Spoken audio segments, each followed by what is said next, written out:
So, good morning, everyone.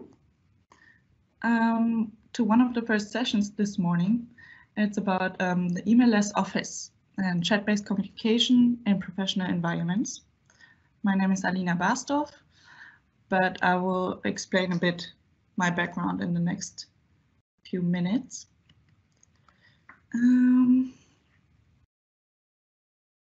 So, thanks to our sponsors, first of all, for this event. And now about me. I'm a technical analyst in the digital workplace at Bechtle. That means I mostly work with teams. I give teams trainings. I work mostly in collaboration and productivity. And I'm more on the Microsoft side. And my background is in international business, and I have a master in change management, which is my main interest also. This will be the last time I ask you to send me an email if you want to contact me. If you look at the title of this session, you will understand why. For everyone who's not using emails, hopefully, you can also contact me on LinkedIn. So the email-less office. We've heard of paperless office, but what about the email-less office? My theory, my thesis for today is that emails can be replaced by Microsoft Teams. I pledge to use Microsoft Teams instead of using emails, and it can be fully replaced, but we will see if this is really true. So the agenda for today, we're first going to talk a bit about emails and why we use emails, then about Microsoft Teams, what Microsoft Teams can do. And then I will show in a little live demo my top 10 tips and tricks of how to use Teams and how to use it for effective collaboration in a team, in a professional environment. So emails. Why am I so much against emails? Let's first maybe look at some facts about emails. So the first email was sent in 1971. Nowadays, 2.9 million emails are sent every second. But 60% of the whole email traffic in the world is considered spam. An average person working in an office sends out 40 emails every day and receives 122 emails on average. And what's shocking about this is that only 14% of those emails received are considered to be important. Why do we still choose emails? First of all, I think because we are used to it. So people have been using it since 1971. Everyone is using it. Most companies, if you switch jobs, you probably always encountered emails. Everyone is sending emails. And it's easy access to a big group of people simultaneously. You can share information and documents, and it is seamlessly communicative. You send out an email and you get a reply. So I want to see how we use emails in everyday life. So imagine this situation. We probably all have this person who's your boss. In this case, it's Tim. Tim has a whole team of people he's working with, and Tim is used to writing emails since 1971. So he sends emails to the whole team with attachments. For example, a new flyer. He wants to have everyone's opinion, eventually even in a format that the others can work on it and edit it. So that's what everyone does. They reply, they give their opinion. Sometimes maybe they forget to add everyone who was before receiving the email, so information gets lost sometimes. And they also edit and replace the attachments that are in the email.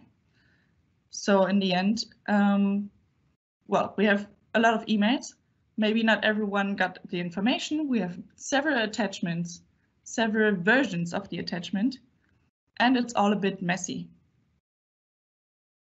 Then maybe in worst case, also Tim loses track of what is the latest version of the document and tries to send out the old version, which is not the final version. So there can be a lot of mess. So maybe you already see why I recommend to switch to Teams. But the question is, we are used to emails, so why would we switch to Teams for all that communication in our team? And I would like to look at it this way. The way we work together, our teamwork, changes a lot lately. So not only are we spread over the whole globe, maybe we work together with people in a different building, or now we are bound to the home office. There are 5 generations by now working together, and all those generations have different needs and different, well, what they're used to, different habits, different things they prefer, different communication channels. So this could be email, this could be chat, this could be calling someone on the phone, it could be face-to-face, of course, what people prefer. But 80% of our whole employee time is nowadays consisting of spending time on collaboration. And this statistics is from Microsoft. I think in the current situation, it might be even more, but 72% of workers will be working remotely in 2020. Left alone because we are spread over the world, and the world comes closer together in working, because we have much more tools to talk to each other, even if we're in different time zones, different geographical areas. So in order to meet those new needs in the teamwork, Microsoft developed Microsoft Teams. And I guess that most of you already is familiar with Teams. We are having this meeting right now in Microsoft Teams, but just to give a short overview, they call it the hub for teamwork in Microsoft 365. And there are the following functions that we can use for our communication. There's the chat, either one-on-one or in a group chat. We can have online meetings. We can call each other. And we can use the built-in apps to, for example, work on documents. So when I look at Teams, or when I give Teams trainings, I always say that you can separate the Microsoft Teams in 2 parts, the communication part and the collaboration part. The communication part is when we chat together, when we have meetings, when we call each other, and the collaboration part is when we go into teams and channels and share files there and work together on one topic. So I want to focus now a bit on the communication part first, and I will start with my top 10 tips and tricks and a little live demo of how to use Microsoft Teams in an effective way. Excuse me. In an effective way for your internal communication in a team. So let's start with a live demo. So this one, my first #1 tip is you can pop out the chats. Imagine you're chatting with someone and there's someone else sending a message and you see it's urgent, or you want to work on another document, or you just want to check really quick another page or something you posted in a channel. So the easiest thing is you just go on the little 3 dots and you can choose pop out chat, and then the chat opens up in another window. So this way you can just easily switch between windows. My second advice is to pin chats. So what you can do, and I will show in a little live demo really quick. So here I have my demo tenant where I can show this to you. So if you pin chats, for example, we want to pin this chat with Megan. And it's all in German now here. This is, of course, probably looks a bit different in your tenant because here are like 3 example conversations, but usually this looks much bigger in your tenant probably. So there are a lot of conversations. So especially if you are talking to a lot of people every day it's good to have a little bit of structure. So on one hand, what you could do is pin this chat in order to, what I do personally is to pin this chat in order to have my favorite contacts or the contacts I talk to several times a day or several times a week. I have those pinned so that I'm always able to access them really fast. And I always have an overview. I can see, are they online right now? Are they available? Are they in a call? Do they not want to be talked to? So I like to use this to have a little bit of structure, but something else you can use it for is, for example, imagine all your communication is really taking place in Microsoft Teams. Then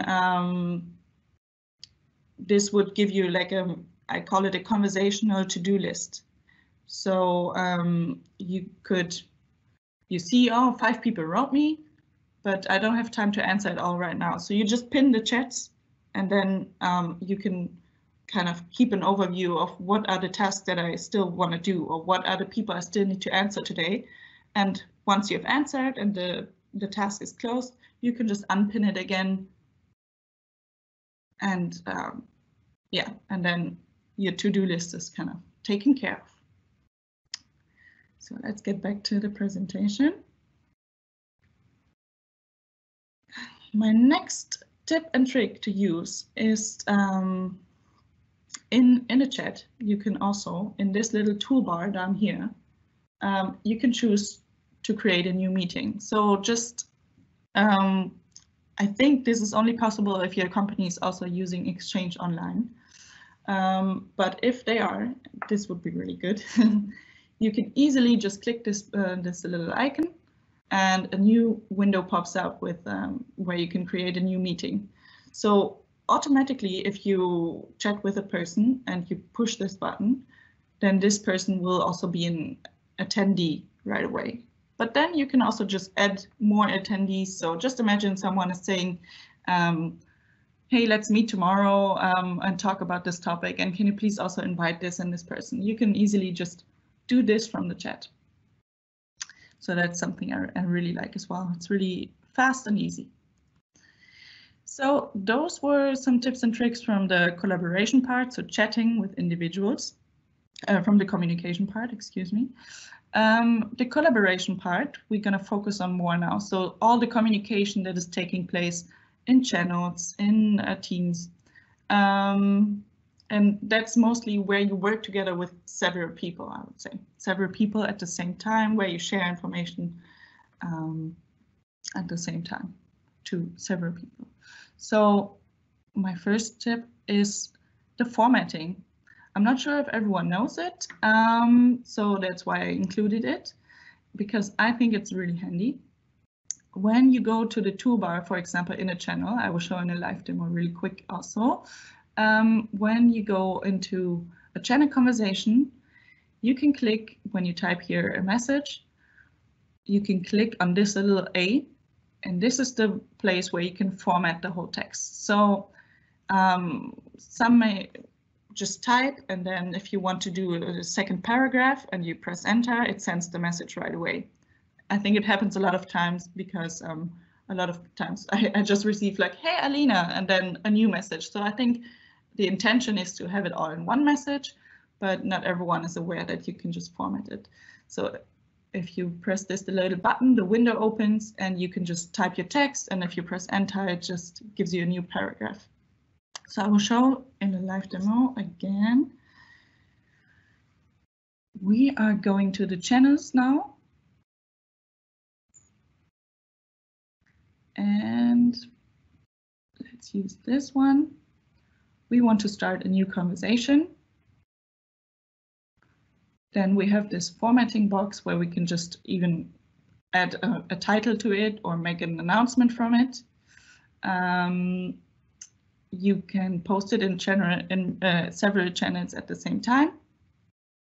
So this is really handy if you have information that is suitable for several groups that are not all the same people in the same channel. You just post it the same in several channels. So you can just choose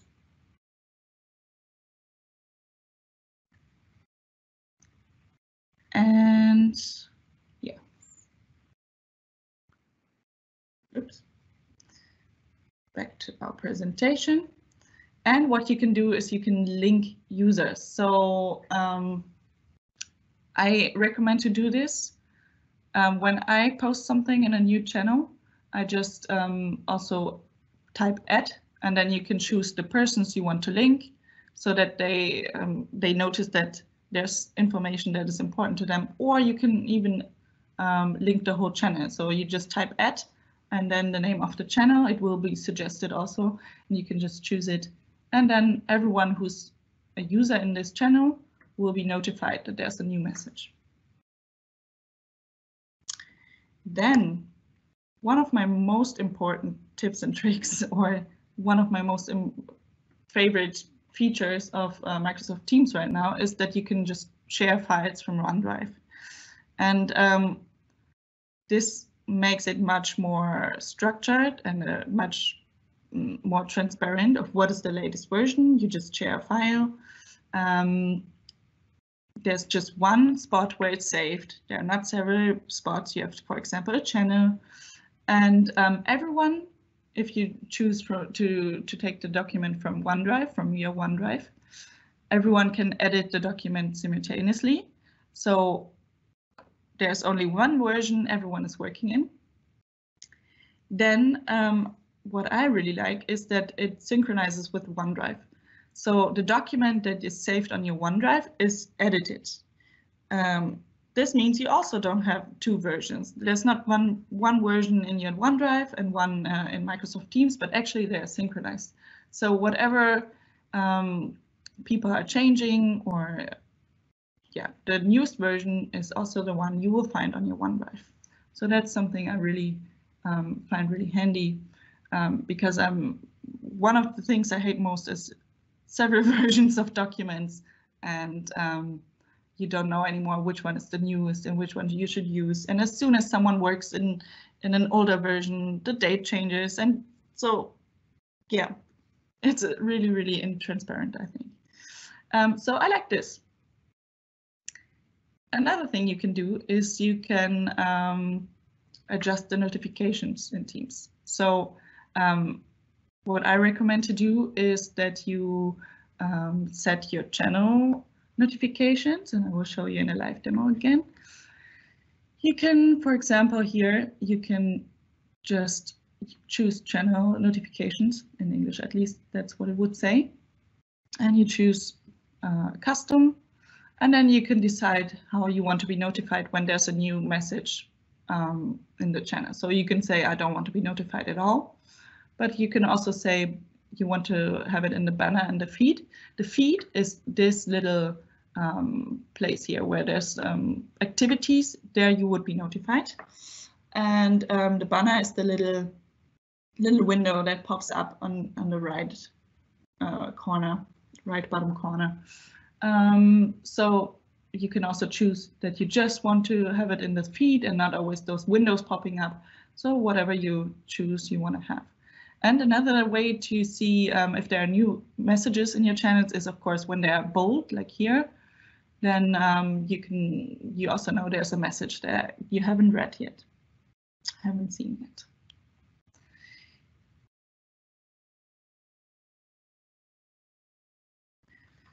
So that was for notifications.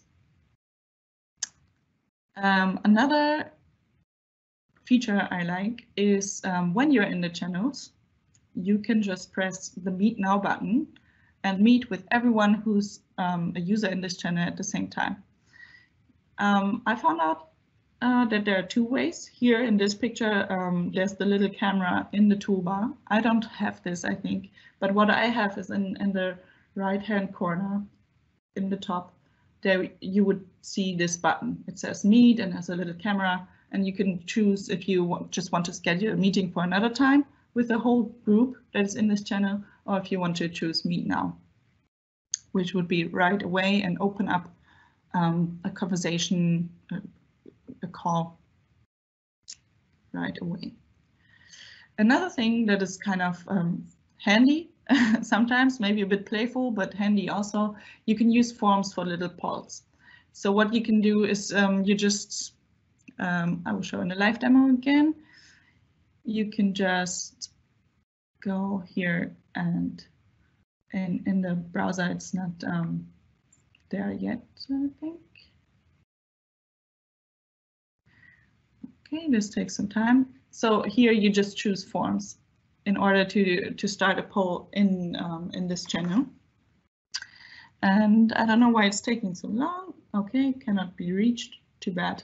Well, what you can do is then just start the poll, and you can, for example, you want to decide in the team who is for having the next team meeting in person in the office and who is for doing it virtually. So you would just start the poll, and here you can create the question, and people can give multiple answers or just one answer, and then you can just have a really quick poll from the whole team of how they would like to do it. So that's, as I said, quite playful, but you can just use it for really quick opinion questing. So another one, almost the last one, another thing that I want to show is the availability status. So I think that's something really handy. It's just, maybe you know it from other tools as well, but I think it's important. You can indicate how available you are right now. If you put yourself on green, then you're open for people to talk to you. If you are in a meeting, in a call, then it will automatically go on busy. So this way, most people know that you are in a call. But you can also just put it on busy or do not disturb on your own.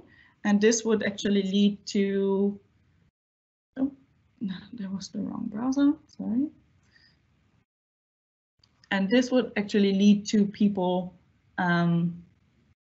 yeah, if you put don't disturb, you will also get a notification here that says that only for urgent messages, people can contact you. And by the way, urgent messages, I don't know if you were aware of this, but if I want to send here a message, I can also indicate how urgent it is. So this will be important, so it's just marked as important. But if you mark it as being really urgent, then you know that this person who's set on do not disturb will at least get those messages, and he will be notified every 2 minutes. So it must be really, really urgent to use this.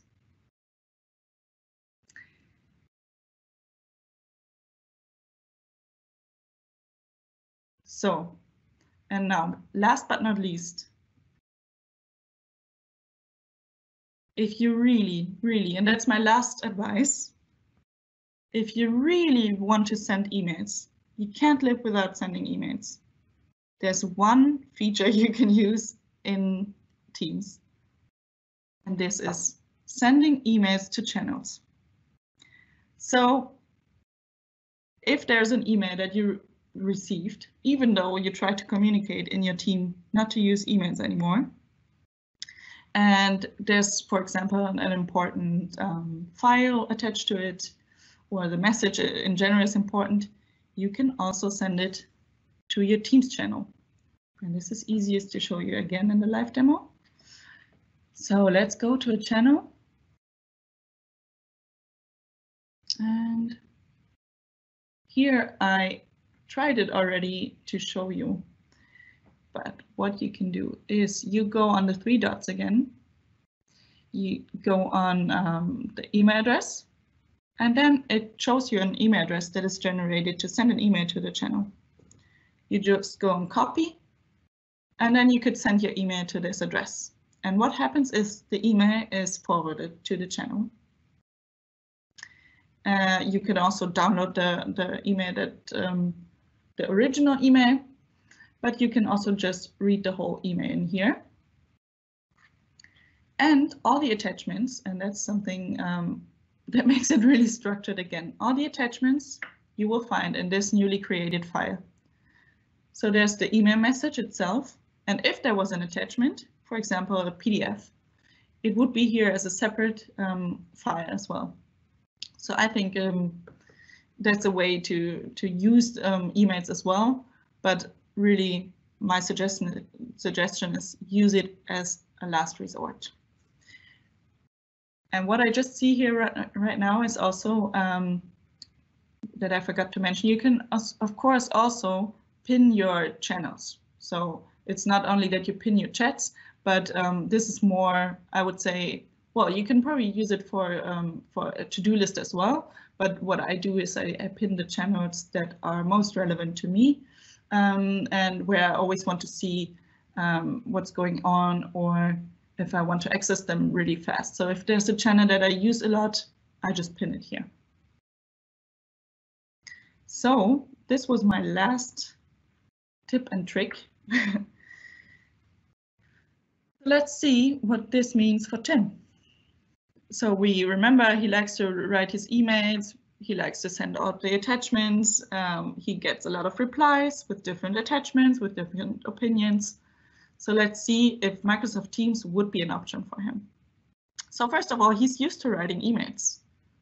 But I think you can also get used to using Microsoft Teams, especially since there are many features in one tool that email cannot fulfill. Then I think it makes sense to just get used to another tool. And if someone shows him, even if he's he has been working with emails for 30 years, 40 years, even then, I think it's possible if someone shows you how to use Teams, that you can just adjust to this and get used to it and see the advantages.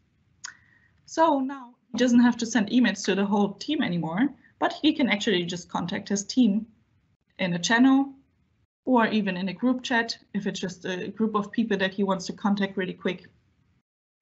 And as soon as a team member replies, everyone can see it. No one is forgotten. It's just in the same channel. It's a conversation. So this would be handled easy. And the final thing that is my favorite tool, the files, the attachments that are used in emails. We only have one version. Everyone is working in one version. There's no getting lost about which is the latest version. So that's, as I mentioned several times now, something I really like about Microsoft Teams. So our question from the beginning, or my thesis from the beginning, was that emails can be replaced by Microsoft Teams. I don't know what your opinion is. I think this is possible. I actually prefer to have all the conversations in Teams and try to avoid using emails. But can it really replace emails?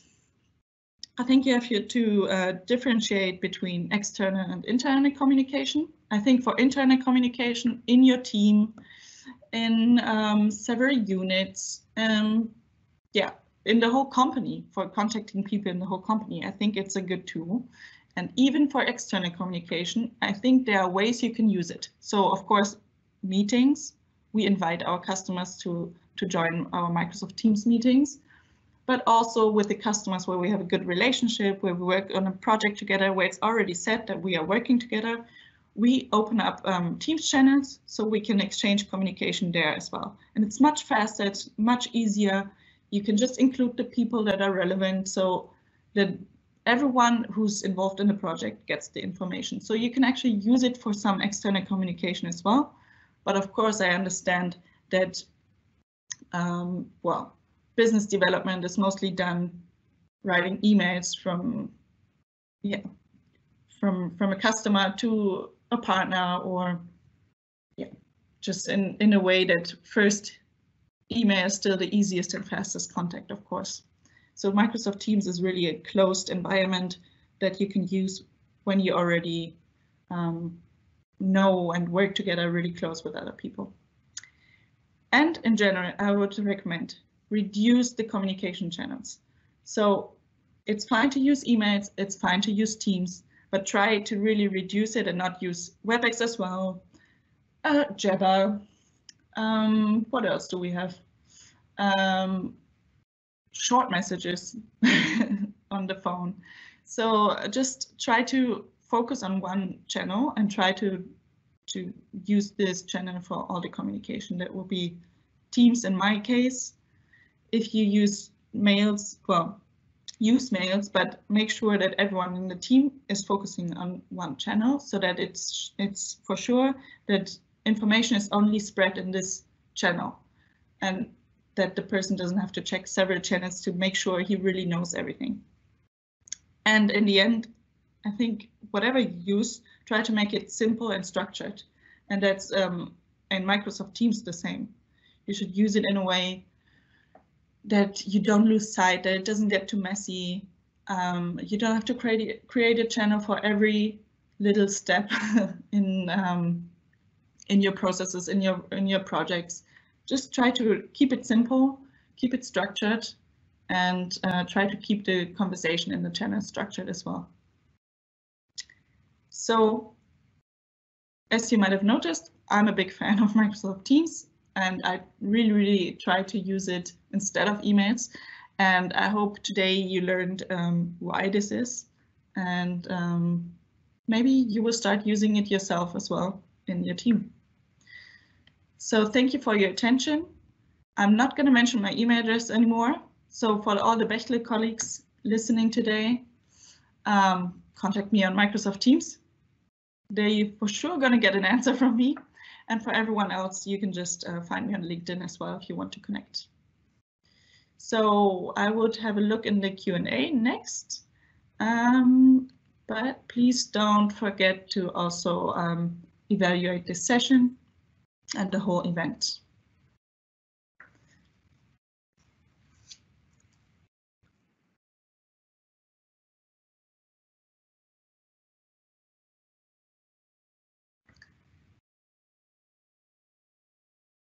Yeah, so thank you, Alina, for your presentation. It was very great. And there's just a question from an attendee. Okay. Is there an overview which features Teams has out of the box without any integrations? I am missing a lot of the buttons in my tenant, was the question. Okay. I don't know if there's a nice overview, probably on skills location or on the Microsoft website, you can probably find an overview, but it's dependent on, first of all, what your company is allowing you to see in Teams. So not every feature will be available for everyone. Your company can administer which features you can use. And also some features, for example, if your tenant is not linked to Exchange Online, if you're not using Exchange Online, not every feature is available. So there are some factors that influence on what you can see and what you can't see, or what you can use. Okay, thank you very much. Any more questions?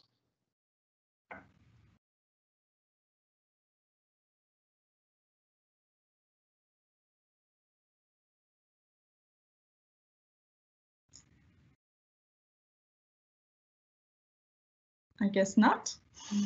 No, I cannot see. So Okay. Thank you very much. Yeah, we were a bit fast this morning. It's okay. But yeah. Then I would say thank you for your attention again. Contact me if you have any more questions, and I wish you a nice day and enjoy the next sessions that you're going to listen to today. Thank you, Ali. Thank you.